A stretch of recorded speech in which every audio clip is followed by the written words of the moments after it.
Good morning. I welcome you all to the Labor and Public Employees Committee meeting, the 21st of January. And before we begin, I will remind people that we have these. Oh, I don't have the right sheet here, but it's okay. We're going to talk about the exits, which I think everybody knows there's two exits here. In the case of emergency, you can use this exit door here. And I think most of you probably have been in this room when we have read out these long-winded instructions about what to do in the case of a lockdown, but you shelter in place and next time we'll have the actual written thing here so I don't fumble about. But we will convene this meeting, and I know that my co-chair, Representative Sanchez, is on his way, was in another commitment and is going to join us here today. So I will just start by saying I hope people had a meaningful holiday yesterday. And I'm glad we're back here today. And are there any comments from my co-chairs? So my co-chair is not here for my ranking members. I just elevated you guys. So I'll start with Senator Sampson. Thank you very much, Madam Chairman. Good morning, everyone. Delighted to be back for another episode of the Labor Committee. I just want to make the typical caveat. We're going to vote on a number of concepts on today's agenda. And there'll be some yes and no votes, no doubt. But I just want to remind folks that, again, we're just voting on the concept of potential policy language that may come later. And as a result, I don't think anyone should put a lot of stock in anyone's vote potentially changing in the future. For example, I know there's a number of items on the agenda that I will likely vote yes on today that I'm frankly unlikely to support going forward unless we can get significant concessions from the majority. But just wanted to get that on the record that we're voting on concepts, which is an agreement to hear the material, not necessarily to support it in its final form. Thank you very much. Thank you, Senator Sampson. Representative Weir. Good morning, everybody. Thank you, Madam Chair. I would just like to point out that I'm actually kind of happy to see, some of these items are old. These are topics we've discussed the past two sessions, but I'm, interested to see a couple new items on the agenda and look forward to discussing and learning more about them. Thank you. Thank you. With that, we will begin our meeting with item 3 on the agenda, concepts to be raised, and we'll start with number 1. An act providing a pension equivalent to or greater than CMERS for all municipal police officers and firefighters. Is there a motion? So moved. Seconded. It's been moved and seconded. This is a bill that would require municipalities to provide a benefit of a pension where they are not doing so already. That would be equivalent to the CMERS. That specifically addresses the need for police officers and firefighters. Any questions or comments? Senator Sampson. Thank you, Madam Chairman. Is there anything preventing municipalities from offering pensions that have benefits that are equivalent to CMERS currently? I don't believe so. Thank you for that. So what we would be doing effectively is creating a municipal mandate. And is that a funded mandate, or would it have to be funded by the town itself? I believe that this concept, we haven't seen the full draft of it. So I couldn't completely answer your question as to whether or not it would include funding. But clearly it is likely that we're talking about municipalities funding it, but I will wait until we hear the testimony as we develop the bill and then hear the testimony to make that determination. Thank you for that answer, Madam Chairman. Is this your proposal or is it coming from somewhere else? It is a proposal that has been discussed with us by advocates who, represent municipal firefighters and police officers. Thank you. Is it your intention to include the potential that it becomes state funded? Right now, I would say that I'm more inclined to see this as the responsibility of municipalities, but I am open to hearing arguments that might suggest that we provide some funding. I will say that I think the overall intent of this is to make sure that we are providing adequately for our firefighters and for our police officers who we rely on so heavily to protect and serve our communities. Yeah, thank you very much, Madam Chairman. I certainly appreciate that. Obviously, although I don't think it's fair to suggest that simply because we are going to put a municipal mandate in place that that makes us more supportive of our first responders. I certainly, want to see our police and firefighters as compensated as well as possible. But I also recognize that that's the responsibility of these towns.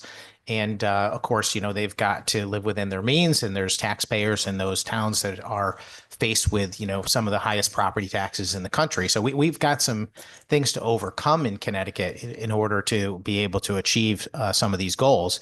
And that's why I'm very curious about your, comments about whether or not this would be state funded or it's simply an unfunded municipal mandate. If it's an unfunded municipal mandate, I've got to vote no right out of the gate, simply because I think this is a decision that needs to be left up to the towns on whether or not they can afford it and find the funding mechanism to expand the benefits for their first responders. If it's not an unfunded mandate and the state is intending to pay for it, then I'm just very curious about how that's going to happen and whether that would, work within, the confines of the state budget, spending cap, whether there'd be an offset in spending somewhere. Those are all things that would have to be answered. I'm getting the message that this is really intended to be an unfunded mandate on towns, though. So I think I'll oppose it today. Thank you. Thank you. Representative Master Francesco. Thank you, Madam Chair. You had mentioned in there for pensions for towns that are not supplying, that do not offer a pension plan. Do we know, are there towns out there that are not offering their police and firemen pensions? Is that where it came from? Thank you. I believe the fact is that not all towns and municipalities are offering pensions equivalent to or greater than the benefits that are provided under CMERS. Okay, so the towns do have a pension, but it's not equivalent. And is the intent of this proposal or bill that's going to be drafted, would that include volunteer firefighters that are in the town departments? I don't entirely know the answer to that, but I suspect that it does not. Okay, thank you. Any other comments or questions? Representative Weir. Thank you, Madam Chair. When we reviewed this concept the other day, I certainly, the concept of having our firefighters and our first responders, police officers respected and compensated, I was inclined to support this. But in listening to the discussion here, where we're talking about an unfunded mandate, first, a couple points I want to raise. Number one, I am a former police officer, and many moons ago, as I was looking around to be hired, I, took into consideration the towns nearby me, geography, how far of a commute is this, how well do I know the community, familiarity perhaps, and also benefits that the different departments were offering when applying for these jobs. Back then, there were lines of people, the list for a municipality were applicants was in the hundreds versus today. So I recognize that we have an issue with recruitment and retention, and there are policies that we have in place today that have caused some of those issues, very policies coming out of this building that have caused issues with recruitment and retention. So I'm all for compensating and rewarding those first responders who are putting their lives on the line and making them feel appreciated. However, I think that is the job of the town. This is in many of the other issues that come through this building. That's not a discussion of a one-size-fits-all solution. Towns have different budgets, different needs, different, they've got different abilities to pay. They have to pick and choose some of the items that are going to go into their budget. And so what may work in one town may not work in another town. And so if we're going to provide a one-size-fits-all solution that is going to potentially burden some of these towns unfairly and certainly not equally. That's a concern. In this current role, I hear several times a week, maybe not daily, but I hear from a lot of our elected officials at the municipal level. We hear from our board members, boards of education, superintendents, perhaps, who are dealing with their own budgetary constraints. And so I think it'd be really unfair to put forth a concept that does not provide for some method of funding, a mechanism of funding that would head to those towns in exchange for us mandating a certain type of benefit. So I'm going to vote no today. If that language changes and we learn more through the testimony that you just mentioned, I may be inclined to consider this further. But right now, as our towns and cities and taxpayers are struggling with so many burdens of cost upon them, I can't in good conscience pass down another cost without giving consideration to the town. So look forward to further discussion. Thank you for indulging me. Thank you, Representative. I do look forward to the testimony that we'll receive on this bill, because I think it will be very important to understand which communities currently are not providing pension to firefighters and to law enforcement. So I think, I think there will be a lot that we learn, and hopefully we can come together around a good bill. So if there are no other comments, then I will ask for a roll call vote. Mr. Clerk? A roll call vote has been requested and a motion duly made and seconded on agenda item 1, an act providing a pension equivalent to or greater than CMERS for all municipal police officers and firefighters. This is a motion to raise this as a concept. Senator Kushner. Senator Kushner votes yes. Representative Sanchez. Representative Sanchez votes yes. Senator Cabrera. Senator Cabrera votes yes. Representative Wilson. Senator Sampson. Sampson is no. Representative Weir. Weir is no. And I'd just like to point out that Representative Canino was in another committee meeting. He'll be making his way over here. Should have mentioned that before. Representative Hall. Representative Hughes. Hughes votes yes. Senator Lesser. Representative Canino. Representative Gauthier. Representative Gauthier, yes. Representative Mastro Francesco. Representative Mastro Francesco votes no. Representative Shake. Thank you, Madam Chair. Thank you. We will be holding votes open, and at the conclusion of the meeting, I will announce the time at which votes will be closed and the meeting will be adjourned. The next item on the agenda is item number 2, an act adding serious bodily injury as a qualifier for PTSD workers' compensation cover. Is there a motion? So moved. Second. It's been moved and seconded. This is a modification to a bill that we've been working on now for several years. And each year, I think we gain more insight as to the needs of our workforce. I think we've done a good job of opening up PTSD.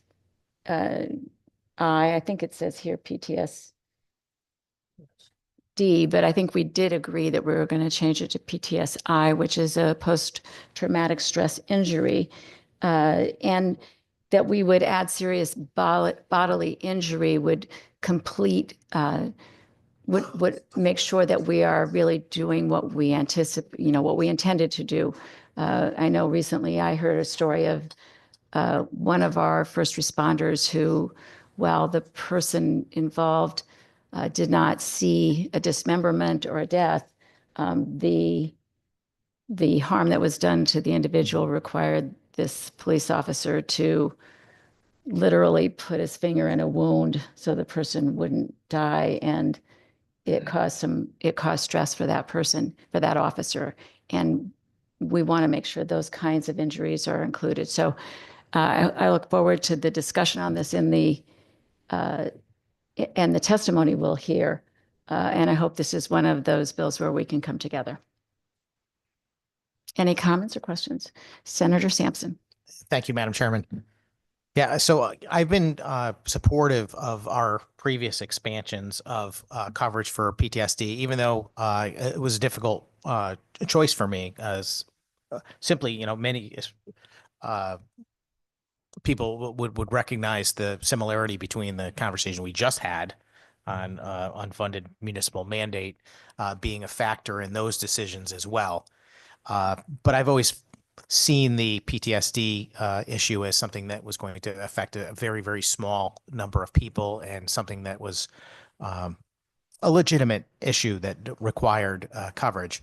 Um, I'm going to vote yes today to hear this out, although I'm not certain I will support it in the future. I'd have to be convinced that a serious injury that does not involve dismemberment or death could rise to that level, and what the financial exposure might be to the municipalities that would be responsible for footing the bill. However,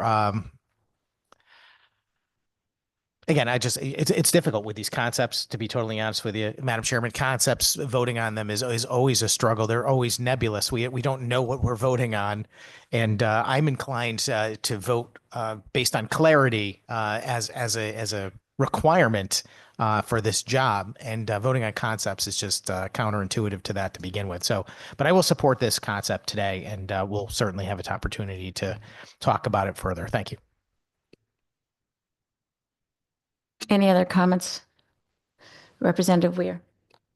Thank you, Madam Chair. Real briefly, I have a constituent who also has brought this issue to my attention. So while I'm looking for, regardless, I'm looking forward to hearing the testimony, both from people who have or are affected by this situation, maybe in a situation affected by PTSD, or and also hearing from our municipalities. I hope that we will hear from many different points of view, help us get clarity around this issue, and help guide us to making a decision. But I'm going to incline to support this concept today to hear more. Thank you. I appreciate that. And I do want to note that when we first passed this initial bill and made the statute in 2019, it was a result of coming together of the municipalities and, the organizations representing the municipalities and advocates and this legislature. So, I think that you're correct in saying that it will be good to hear from all on the issue.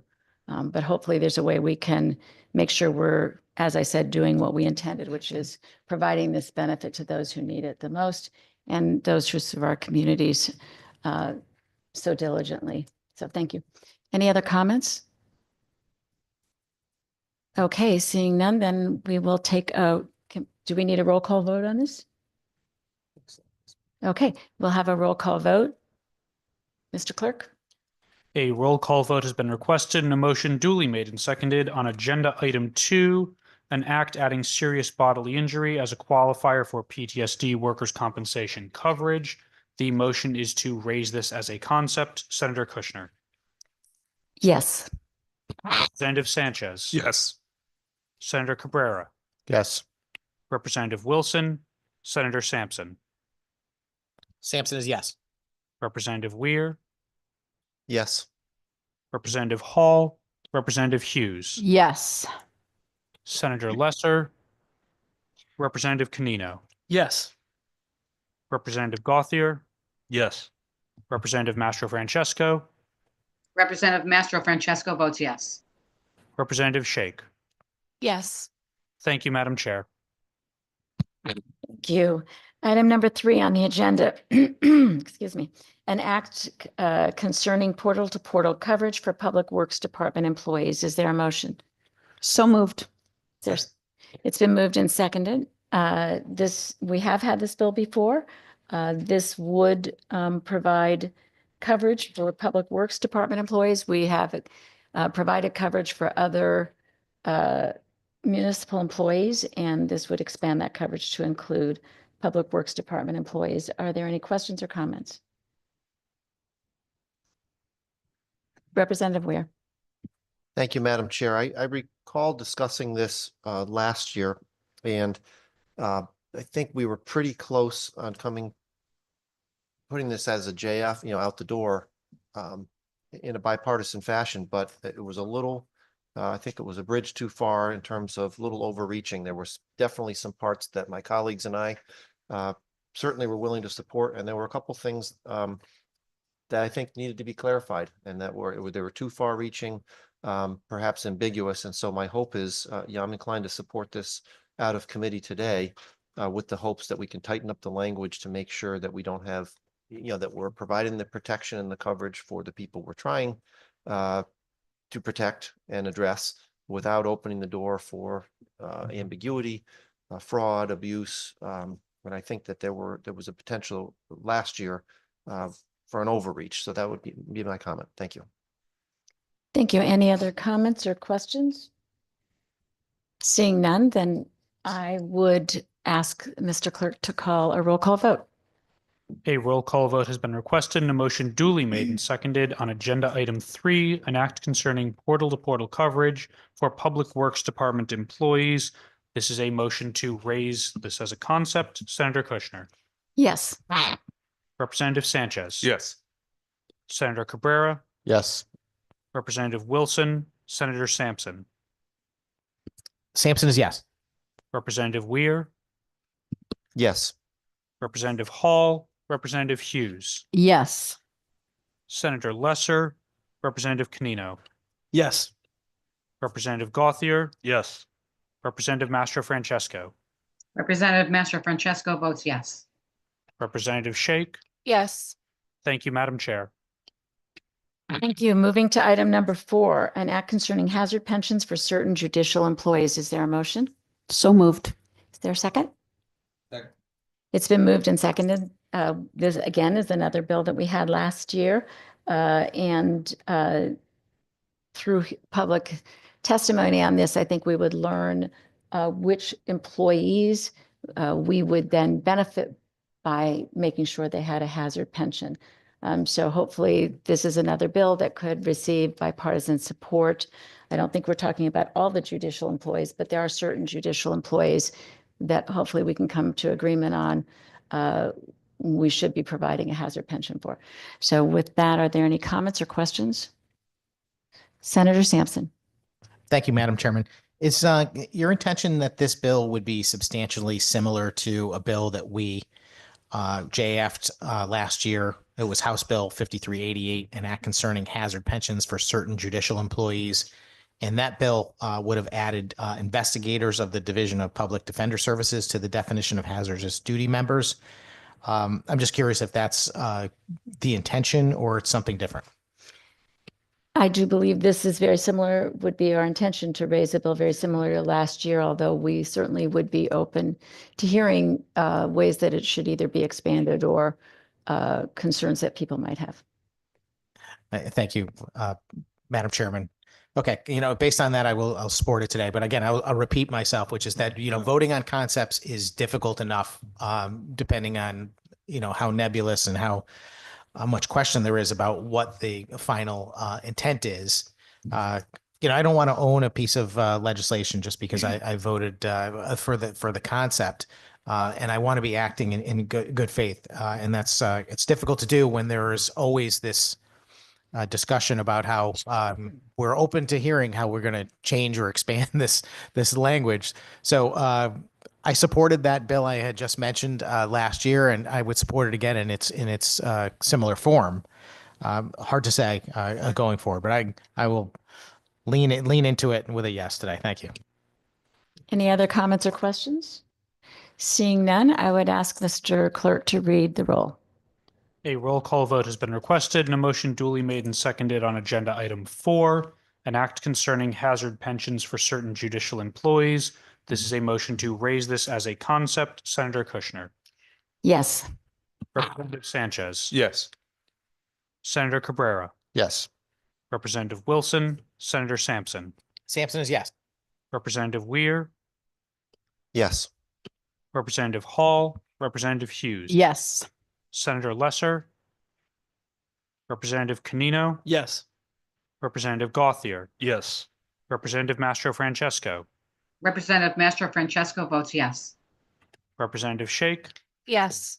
Thank you, Madam Chair. Thank you. Item number 5 on the agenda is an act concerning wage theft responsibility. Is there a motion? So moved. Second. It's been moved and seconded. This is a bill that we had last year and we did JF out of the committee. And I assume it would be very similar to the bill that we had last year. Are there any comments or questions? Senator Sampson. Thank you very much, Madam Chairman.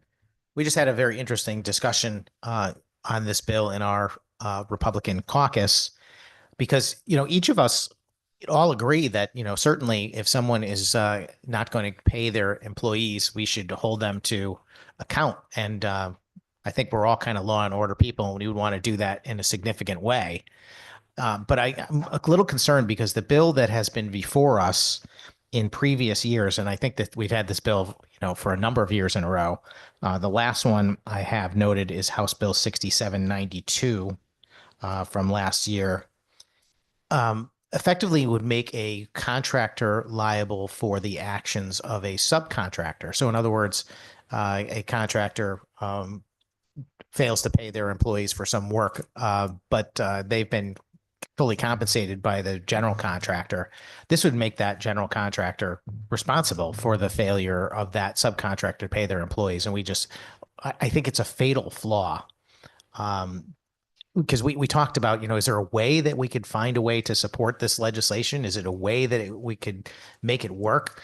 But at the end of the day, I just don't see how you make one entity responsible for the actions of another. And it's something I would disagree with, just as a moral point. So I'm going to vote no today, unless the good chairman has some way to describe for me how this bill doesn't hold individuals accountable for things they're not responsible. I don't see a way forward to support it. Thank you. Thank you for your comments. I think that during the public hearing, hopefully we will have testimony about the important aspect of the proposed bill that you've just commented on and objected to, because I think we have seen it work effectively in other, for instance, in public works projects. So this is a bill that is directed at the private sector, and I think we should hold them to the same standard of enforcement of our laws that we have in the public sector. So I'll be interested in the testimony when we have a public hearing on it. I look forward to it. Okay, but you have to wait for me to call on you. Representative Canino. Thank you, Madam Chair. And I would just like to concur with the good Senate ranking member that, typically I'm open to discussion on these issues and bringing them forward for a public hearing. But this concept is fatally flawed in that it, punishes a contractor for something that he didn't do, that he has, or she has no responsibility towards, and that, it's like if you have a manufacturer of cell phones who subcontracts out, someone who makes their microchips for them, and that microchip inventor doesn't pay their employees, and somehow you hold that, the person making the phones responsible for that. That does not seem right to me. It does not seem just, and it is not something that I can support today. So thank you, and look forward to working with you. Thank you. Representative Weir. Thank you, Madam Chair. And as we discussed in the screening the other day as well, I'm completely on board with, I think accountability in this room, generally speaking, is important. As I know it's important to me, I'll speak for myself. And that contractors should be held responsible when that contractor doesn't pay their employees or subcontractors. Bills don't get paid. Those contractors should be held accountable. And I think a lot of the opportunity exists, that authority exists with the Department of Labor. The issue that concerns me, and again, I'm looking forward to the testimony from both the advocates who are asking for this to be considered, as well as, I also want to hear from people who have concerns as to how this could affect projects. Just thinking as a former contractor myself, I'm concerned with and I expressed this to you, Madam Chair, the contractors downstream. So if the concrete foundation company doesn't pay the wages of the employees, that previous year's legislation allowed for the job to be shut down in addition to fines and until those wages are paid. And in an atmosphere where we're trying to keep Connecticut economically competitive, and we have limitations due to weather, I think this would be potentially punitive to other contractors further downstream. And I use the example of the person who comes to erect the steel, or electrician, or all these contractors who follow the contractor that is responsible for not paying wages. In some cases, because we have a short season of weather, we've got a lot of difficulties. Construction by itself is difficult. And so I'm looking forward to the discussion, but I want to lay it out here really clear that these are the reasons why we've expressed concerns about this topic in the past, and why I express concerns about it today, as do my colleagues, that we've got, I think, some potentially unintended consequences that are right under our noses here that we need to be addressed before we can consider putting this forward. Thank you. Thank you. One of the good things about these committee meetings when we raise concepts is it does give advocates, as well as folks who are in opposition to a particular piece of legislation, an opportunity here to anticipate what some of the concerns are, and hopefully they will be addressed during the public hearing part of the process. So thank you for your comments. Any other questions or comments? Seeing none, then I would ask Mr. Clerk to call the roll. A roll call vote has been requested and a motion duly made and seconded on agenda item 5, an act concerning wage theft responsibility. This is a motion to raise this as a concept. Senator Kushner. Yes. Representative Sanchez. Yes. Senator Cabrera. Yes. Representative Wilson. Senator Sampson. Sampson is no. Representative Weir. No. Representative Hall. Representative Hughes. Yes. Senator Lesser. Representative Canino. No. Representative Gauthier. Definitely yes. Representative Mastro Francesco. Representative Mastro Francesco votes no. Representative Shake. Yes. Thank you, Madam Chair. Thank you. We'll move to item number 6 on the agenda, an act concerning permanent partial disability benefits and pension offsets. Is there a motion? So moved. Is there a second? It's been moved and seconded. This is a bill that would prohibit a municipality from using an award that a employee received for a permanent partial disability as an offset on their pension. We've had this bill in past years. It's something I know that particularly our first responders feel strongly about and have testified about. We've addressed a lot of other concerns in past years, particularly raising the firefighters' cancer relief bill in the past. We haven't gotten to this one yet. It is one of the things that I feel very strongly we need to rectify, and hopefully we can take care of that this year. There will be an opportunity to hear public testimony on it and understand the issue thoroughly, but hopefully this is the year for what we have used the acronym PPD to discuss. Any comments or questions? Senator Sampson. Thank you very much, Madam Chairman. Is this proposal substantially similar to Senate Bill 328 from the prior session? I don't have the number in front of me, but I would suspect it's substantially the same bill. Yeah, an act concerning permanent partial disability benefits and pension offsets. It's almost the same title. And I know it's something that we've had in front of us for a number of years. Would this proposal transfer the authority to determine what might be contained in a municipal labor agreement from that municipality to the state? Madam Chairman.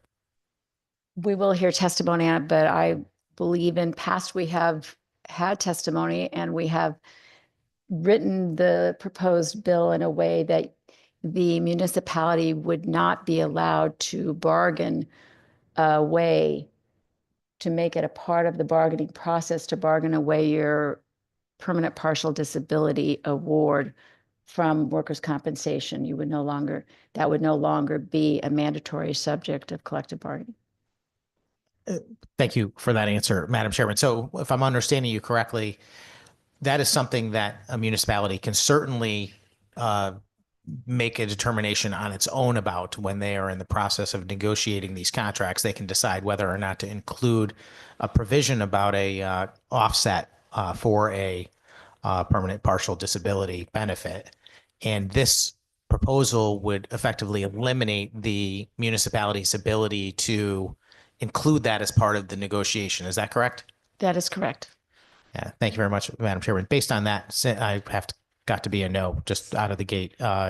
Certainly believe that local control is the guiding principle when it comes to how our municipalities are run. I don't like to see the state government sticking its nose in their business and telling them how to manage their affairs, especially when it's going to have a negative financial impact on the town, which will translate into a negative financial impact on the residents, including increased property taxes, et cetera.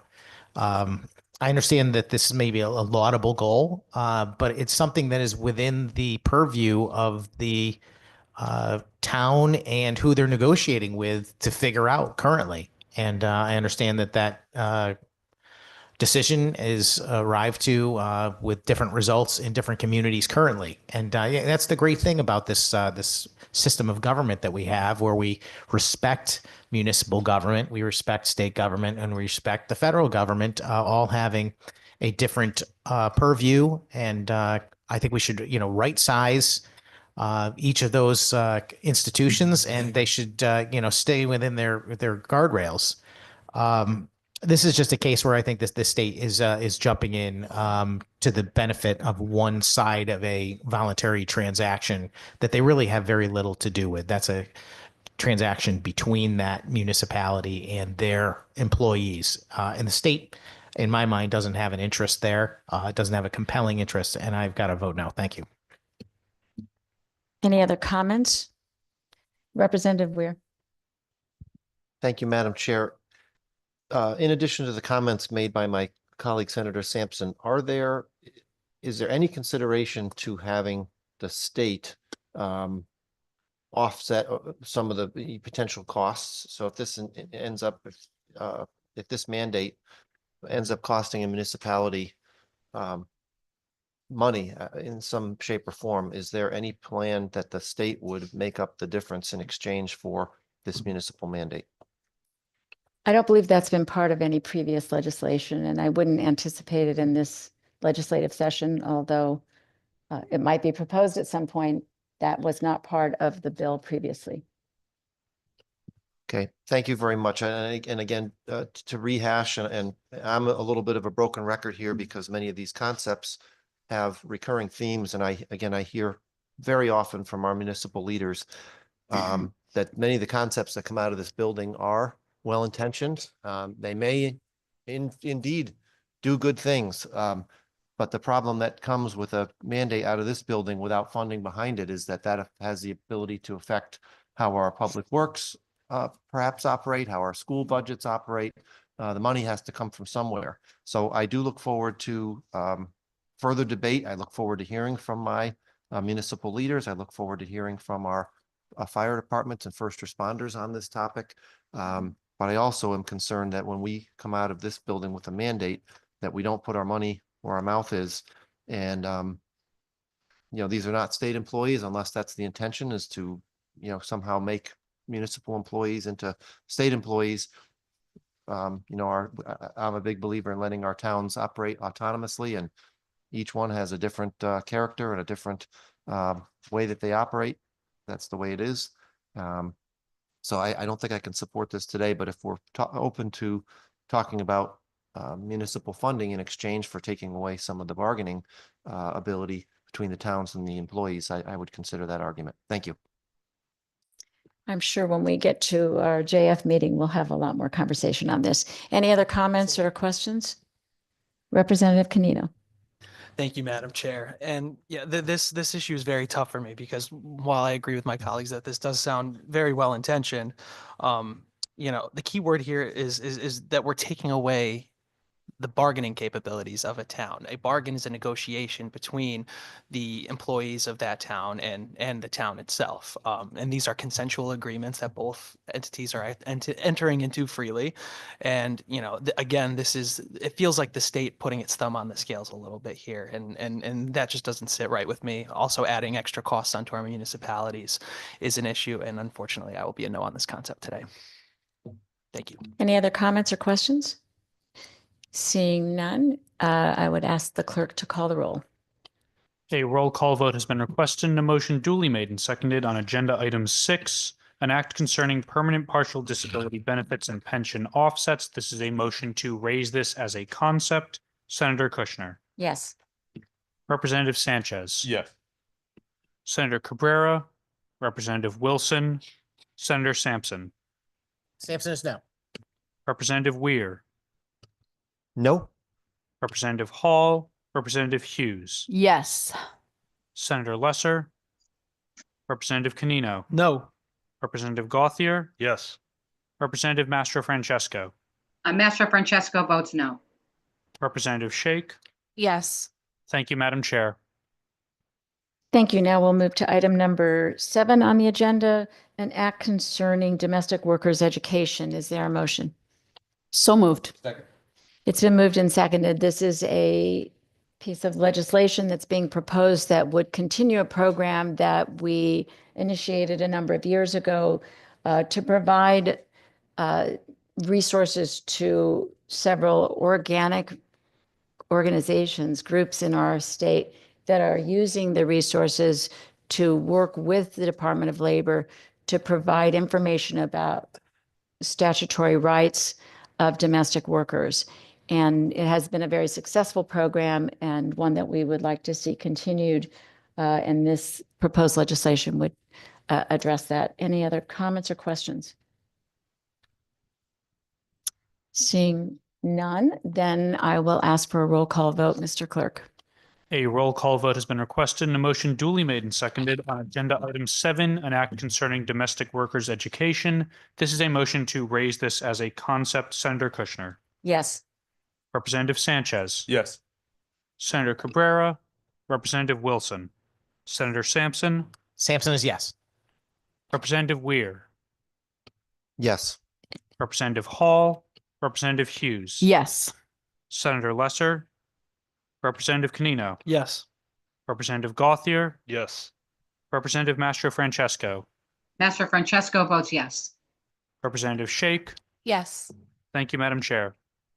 Thank you. And we will move to item number 8, an act concerning non-compete agreements. Is there a motion?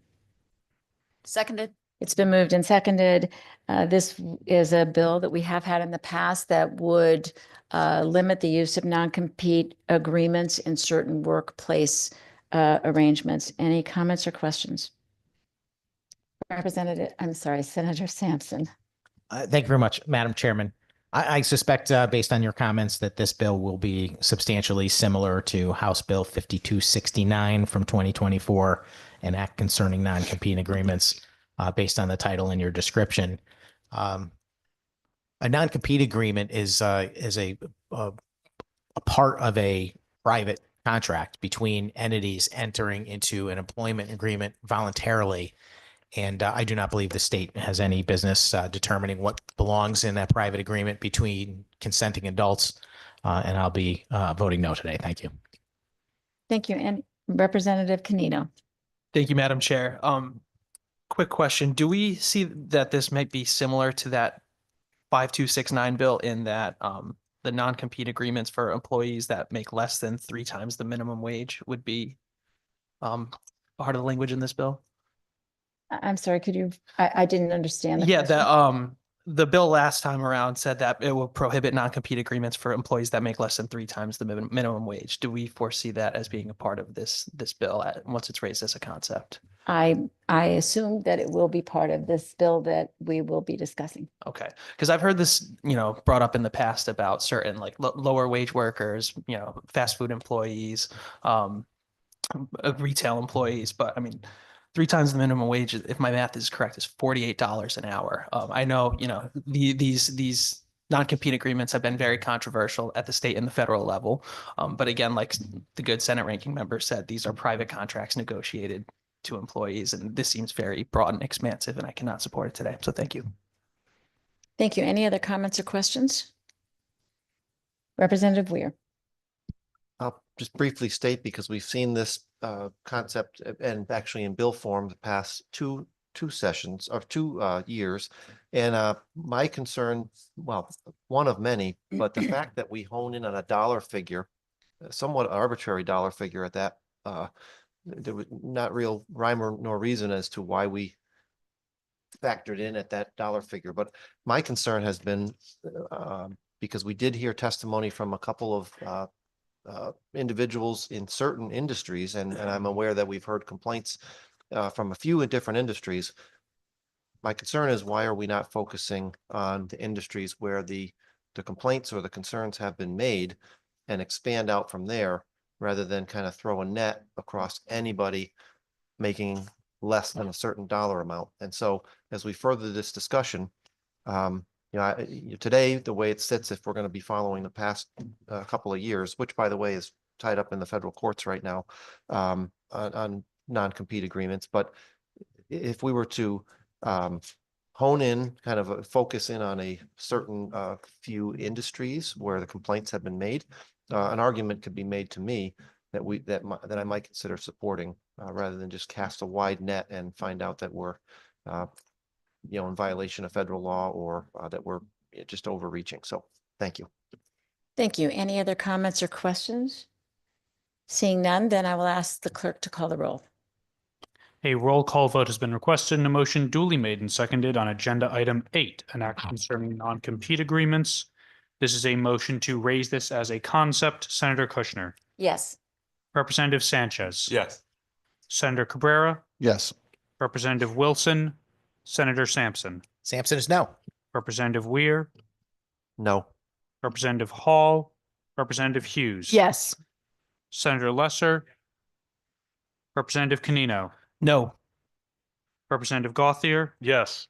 Representative Mastro Francesco, Mastro Francesco votes no. Representative Shake. Yes.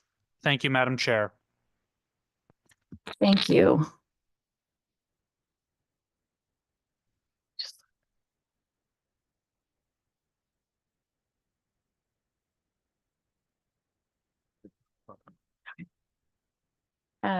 Thank you. And we will move now to item number 9, an act increasing the threshold amount for felony unemployment compensation fraud. Is there a motion? So moved. Second. It's been moved and seconded. This is a bill that we have had previously that would raise the threshold for fraud in use of unemployment or abuse of unemployment to parallel the amount that is now required in the state for theft as a felony. So we've had the bill before. I'm sure we'll have much discussion about it. Any comments or concerns? Senator Sampson. Thank you, Madam Chairman. Because you mentioned this is similar to a bill that we've had before, I suspect it was 2024's House Bill 5270, an act increasing the threshold amount for felony unemployment compensation fraud. In that proposal, it increased the current limit at which someone could be charged for unemployment fraud from $500 to $2,000. And I guess my first question would be, is there a reason why we have this bill before this committee, Madam Chairman? It seems to me that a penalty for a crime is something that is really under the purview of the Judiciary Committee. Thank you, Senator Sampson. We have had this bill before. I think we consider it under the cognizance of this committee since it deals with workers and unemployment. But that isn't to say that it wouldn't necessarily be screened and determined that it has to go to an additional committee. Thank you very much, Madam Chairman. Yeah, so, my issue with this bill effectively is that, raising the threshold for what constitutes fraud effectively is the same thing as saying that you're excusing fraud below that threshold. And by increasing it, we're saying that we're willing to accept a greater amount of fraud before we want to charge someone with a crime. And I just don't think that that is a good message to send. So I'll be voting no today. Thank you. Thank you. I do want to make it clear to those that are listening that I believe that in the past we've had this conversation, that it doesn't mean that it's not criminal activity. It doesn't mean that it's not illegal activity. It's a question of what the person is charged with. And so I'm sure we'll have a lot of opportunities to have further conversation about it. Any other comments or concerns, questions? Representative Weir. Thank you, Senator. And echoing the comments of Senator Sampson. I think we've seen the results. While I agree with the concept, I don't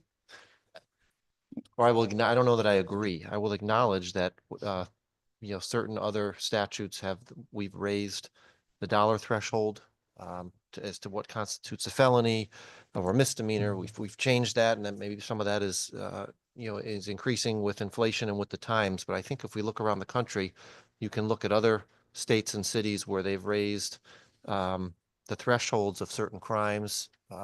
San Francisco was a great one with the shoplifting, and there was no deterrent to committing a crime because there was no, the less of a deterrent, I guess, because there was no penalty, or the penalty was watered down. And so I think while I can understand the consideration to raise the threshold, I'm concerned that we're sending the wrong message in a time where, I think accountability is important. And we talk about justice, and we talk about, nobody is above the law. And I think to try to raise the threshold of what constitutes a felony, when fraud usually, it's willful. It's generally not accidental. I know we'll hear testimony, but fraud is a willful, deliberate crime. And so I'm not going to support this today. Thank you. Thank you. Any other comments? Representative Canino. Thank you, Madam Chair. And I'd just like to echo the comments of my colleagues in that, during the pandemic, we saw, many, many cases of individuals committing this type of unemployment compensation fraud. And like Representative Weir said, sending the message that we're taking it a little bit easier on you as long as, it's under 2,000 rather than 500. It does not provide that deterrent that is so necessary. This is a problem that we have in this state with many deterrents to crime across the board, with, people not going to face the consequences of their actions in many cases. And this is just continuing to send that wrong message. So I cannot support this today. Thank you.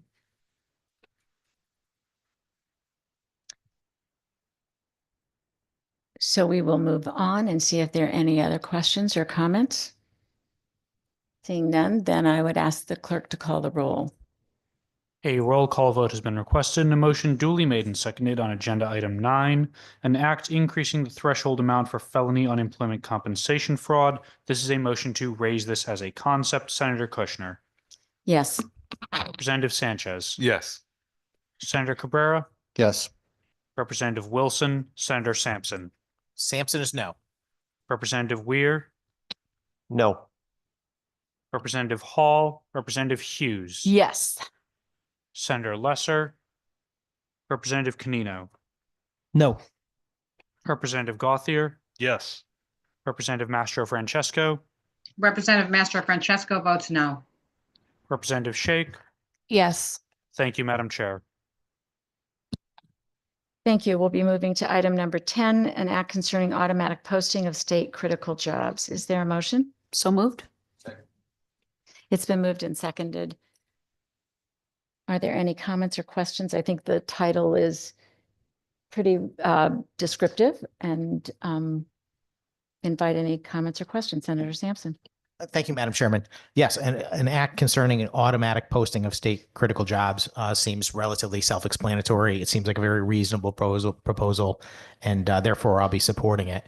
I'll just note that, this is the 10th item on our agenda, and so far I voted yes on this will be 5 items, and I have voted no on 5 items, and it's been pretty standard, party to party as far as how we voted on these items. And I'm hoping that the good chairs of this committee are getting the message that, we are willing to work on certain reasonable asks. We work together to create bipartisan legislation that actually benefits the labor force in the state of Connecticut. But some things are just too far, interfering with private contracts, putting increased harm on municipalities, unfunded mandates. I mean, these are things that we're just not going to budge on, and nor should we. I think that if you start polling people across Connecticut, I think you're going to find that on those issues, despite Republicans being in the numerical minority, I think we're in the extreme majority on how people feel about these issues. But this, again, is a perfectly reasonable ask, and I'm happy to support it today. Thank you. Any other comments or concerns? Questions? Seeing none, then I would ask the clerk to call the roll. A roll call vote has been requested and a motion duly made and seconded on agenda item 10, an act concerning automatic posting of state critical jobs. This is a motion to raise this as a concept. Senator Kushner. Senator Kushner votes yes. Representative Sanchez. Yes. Senator Cabrera. Yes. Representative Wilson. Senator Sampson. Sampson is yes. Representative Weir. Yes. Representative Hall. Representative Hughes. Yes. Senator Lesser. Representative Canino. Yes. Representative Gauthier. Yes. Representative Mastro Francesco. Master Francesco votes yes. Representative Shake. Yes. Thank you, Madam Chair. Thank you. And now item 11, an act concerning offsite fabrication. Is there a motion?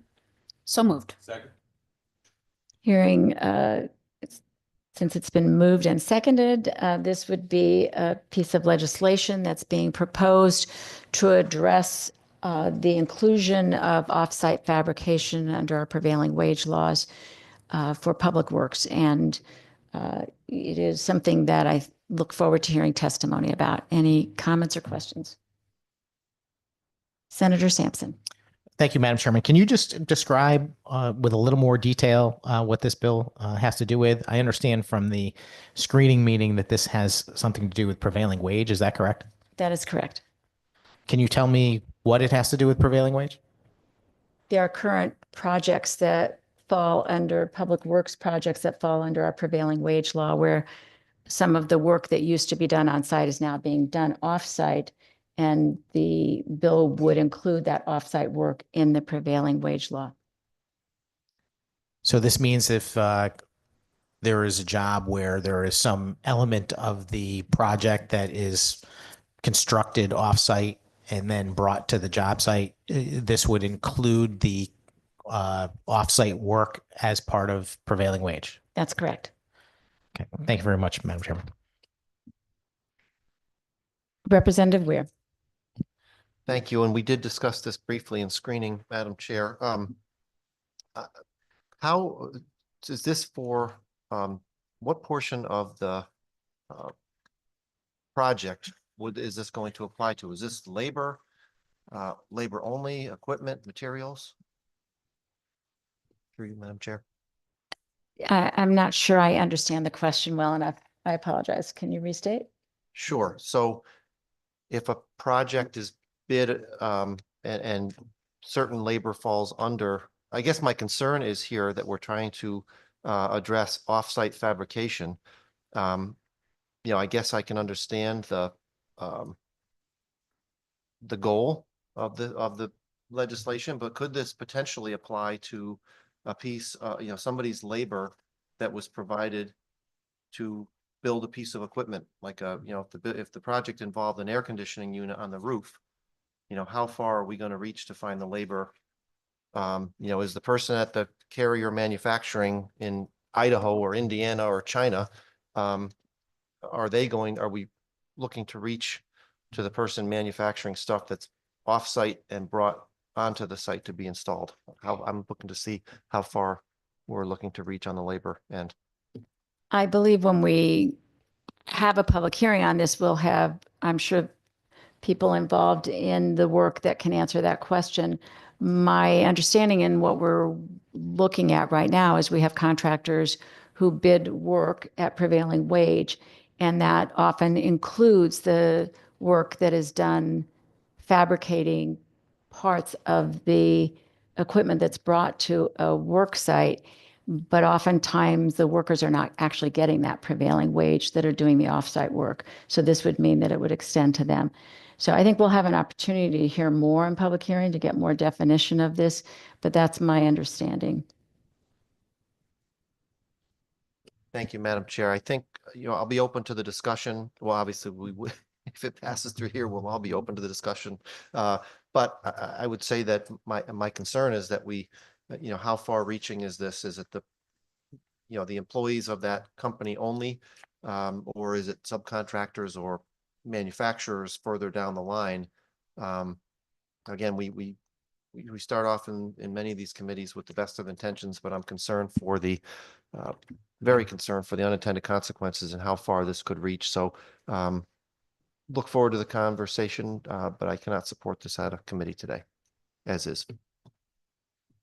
Any other comments or questions? Seeing none, I would ask the clerk to call the roll. A roll call vote has been requested and a motion duly made and seconded on agenda item 11, an act concerning off-site fabrication. This is a motion to raise this as a concept. Senator Kushner, Yes. Representative Sanchez, Yes. Senator Cabrera, Yes. Representative Wilson, Senator Sampson, Sampson is no. Representative Weir, No. Representative Hall, Representative Hughes, Yes. Senator Lesser, Representative Canino, No. Representative Gauthier, Yes. Representative Mastro Francesco, Representative Mastro Francesco votes no. Representative Shake. Yes. Thank you, Madam Chair.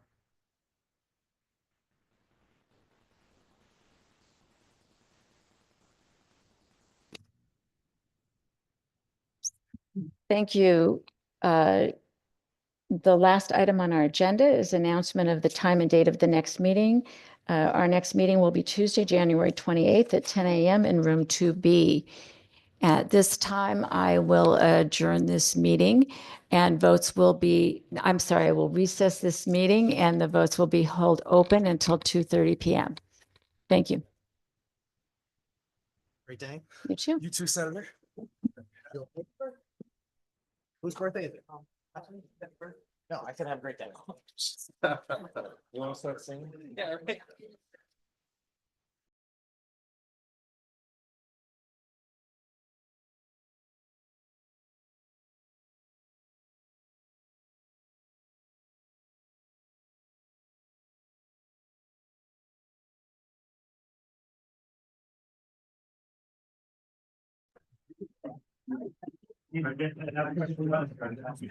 Representative Hall, I see you here. Representative Hall, can you hear me?